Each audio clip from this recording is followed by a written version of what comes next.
Bom dia, sétimo ano. Vamos então fazer hoje a nossa correção de geografia. Pegar o livro então, página 60, desculpa, 60 nada, eu já estou adiantado aqui. Página 50, né? Nós estávamos falando sobre relevo, que são os aspectos naturais do território brasileiro. Relevo é dos aspectos, não é isso? Bem, então vamos na página 51, que nós já temos aí um exercício para fazer na página 51. Lá no Zoom. Observe a legenda do mapa. Quais são as estruturas geológicas apresentadas ou presentes, né, no território brasileiro? Então, no território brasileiro, né, vamos localizar aqui o território brasileiro, tá? Ó, localizar o Brasil aqui na América do Sul, né?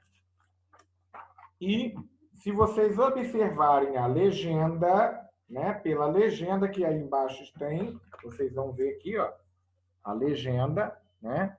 Vocês vão concluir, né, que a estrutura geológica presente no território brasileiro são as bacias sedimentares e os maciços antigos, tá? Só vocês observarem a legenda.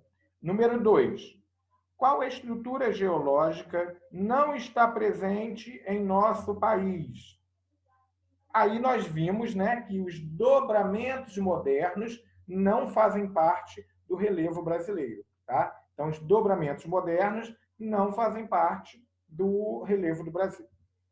Página 53.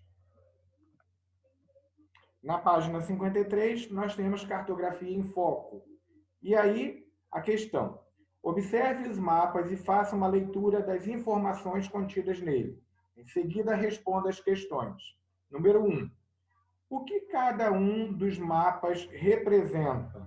Bem, então nós temos aqui dois mapas, Brasil, estrutura geológica, o outro mapa, Brasil, recursos minerais. Então, o que esses mapas representam? Um representa estrutura geológica do Brasil e o outro, recursos minerais do Brasil. Beleza? É só a gente ler o título que nós vamos saber o que eles estão representando, tá? Para a gente identificar o mapa, né? Número 2.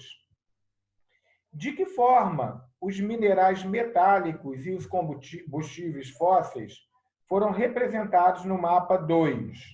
Então, no mapa 2, né, esses elementos foram representados por círculos laranja para indicar os minerais, né? E os círculos rosa, a gente vai identificar os combustíveis fósseis, tá? Então, os círculos laranjas representam os materiais metálicos, né, como também manchas, tá? E a gente vai ter os círculos rosas, né, que vão representar os combustíveis fósseis, tá certo? Número 3. Que tipos de mineral predominam no território brasileiro? Em que tipos do terreno geológico são encontrados? Então, predominam os minerais metálicos, encontrados em maciços antigos de rochas ígneas. Tá? Número 4. Nos mapas, podemos observar a relação entre os tipos de rocha, período, e a ocorrência mineral. Utilize como exemplo a região sul do Brasil para justificar sua resposta. Bem, então, vamos por parte.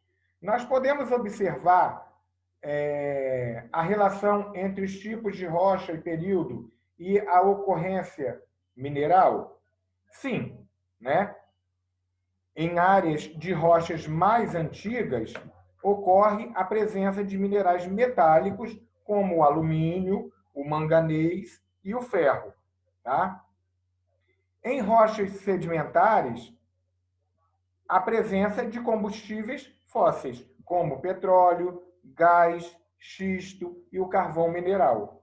Certo? Podemos ir para a página 54? Então, vamos lá. Página 54. Lá no Zoom. De que forma as altitudes brasileiras foram representadas no mapa? Então, nós temos aí o mapa, né, Brasil físico, né, e está perguntando de que forma as altitudes foram representadas nesse mapa. Vocês podem dizer que as menores altitudes, né, de 100 metros a 200 metros, com tons verdes, né? Essas são as menores altitudes. Com tons amarelos e alaranjados, altitudes entre 200 e 1.200 metros. E acima de 1.200 metros foi representado pela cor laranja, tá certo? 2. Que altitudes predominam no complexo regional amazônico? Então, nós temos lá em cima o complexo regional amazônico, né? Ó, complexo regional amazônico, tá? Quando a gente divide, né, nos 3 complexos o Brasil, né? Aí nós temos, então, altitudes que predominam de 0 a 200 metros, tá certo? 3. Com o auxílio do professor, pesquise a altitude de seu município. Ele está abaixo ou acima do limite de altitude média do território brasileiro? Bem, provavelmente vocês já pesquisaram, mas eu vou fazer, então, uma breve consulta aqui no nosso amigo, né? Nosso amigo Google, para que nós possamos ver qual é, então, a altitude do município de Macaé, tá certo? Então, altitude do município de Macaé. Vamos lá? Bem, está assim, olha. Situado a 7 metros de altitude, de Macaé tem as seguintes coordenadas geográficas. Latitude, 22 graus.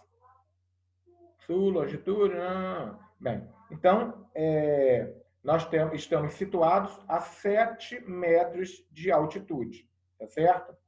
Temos aí o pico, um ponto mais elevado do nosso município, que é o Pico do Frade, né? Ele tem 1.429 metros de altitude, tá certo?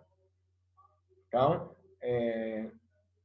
respondendo à pergunta, nós estamos a 7 metros de altitude a nível do mar, obviamente, né?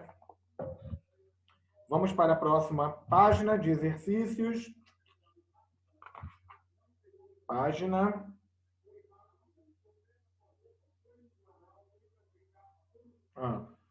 59. Página 59, atividades.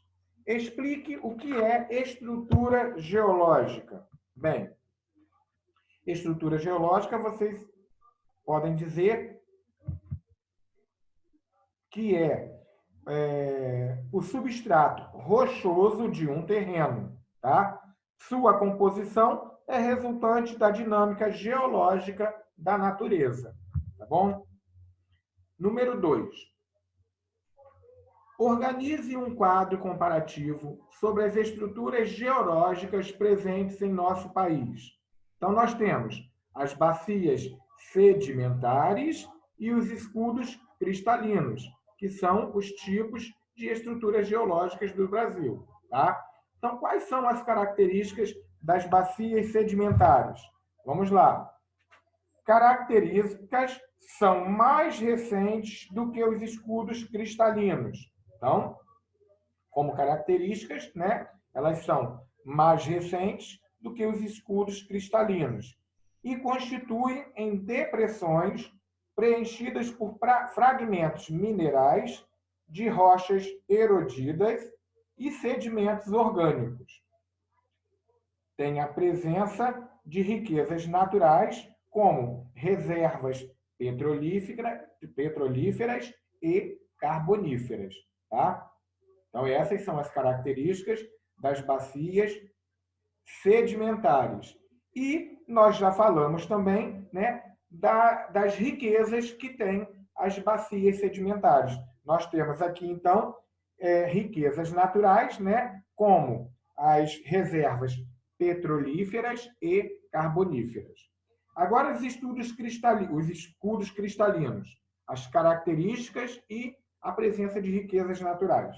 Então, os escudos cristalinos têm como características embasamento rochoso mais antigo e rígido da crosta terrestre. São construídos por rochas cristalinas magmáticas e metamórficas.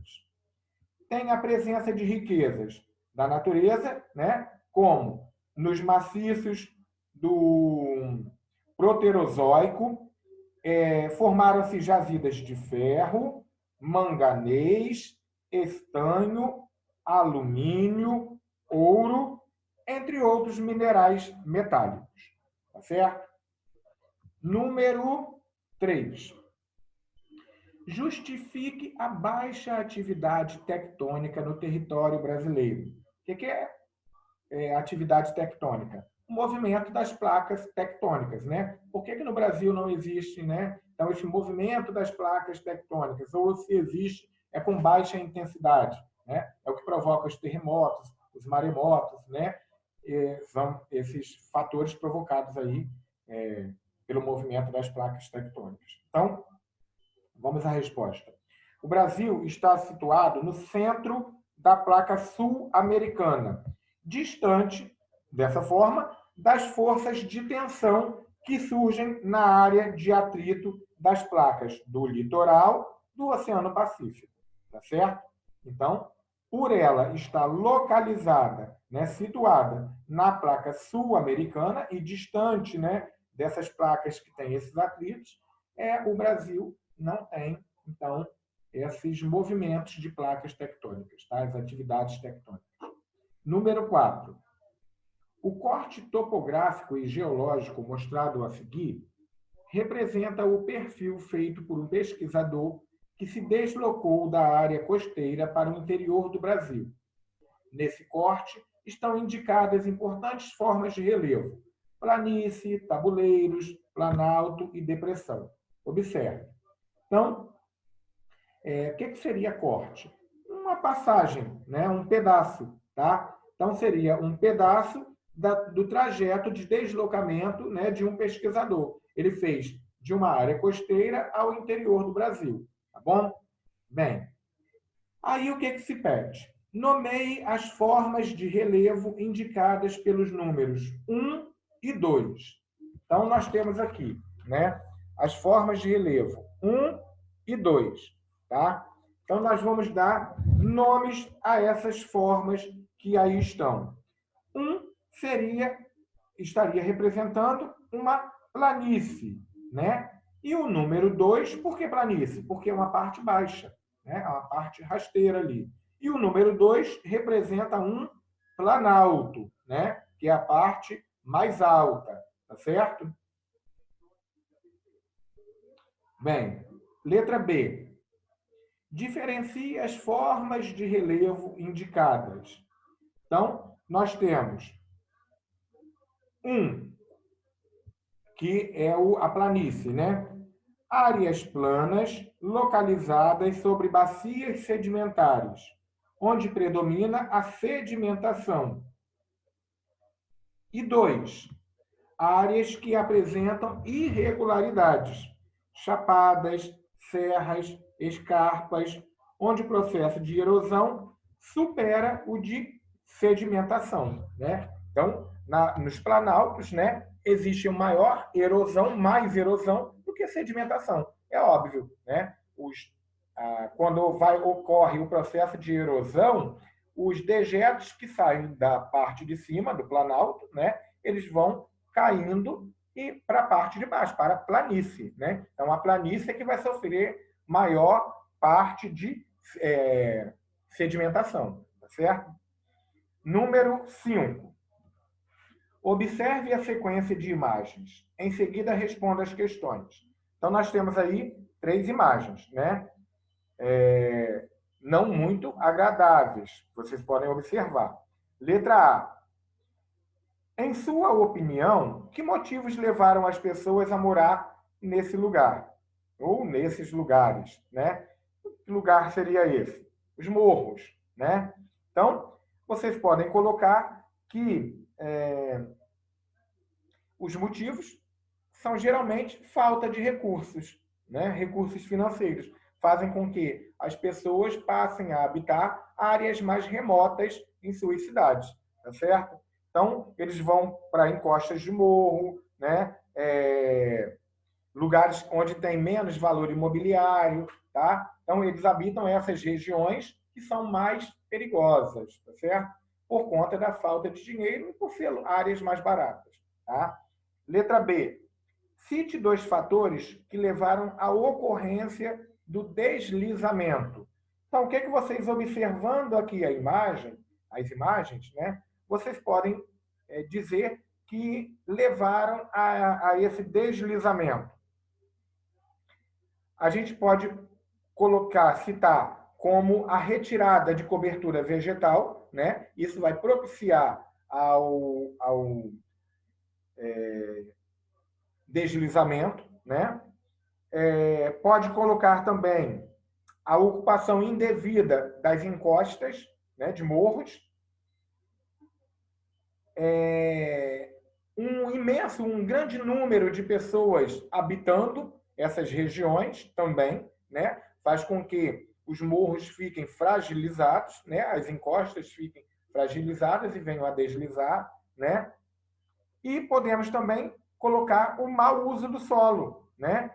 Entre outros fatores que vocês podem colocar aí, a ocorrência constante de chuvas, né? Entre outros fatores que vocês podem colocar, tá certo? Letra C.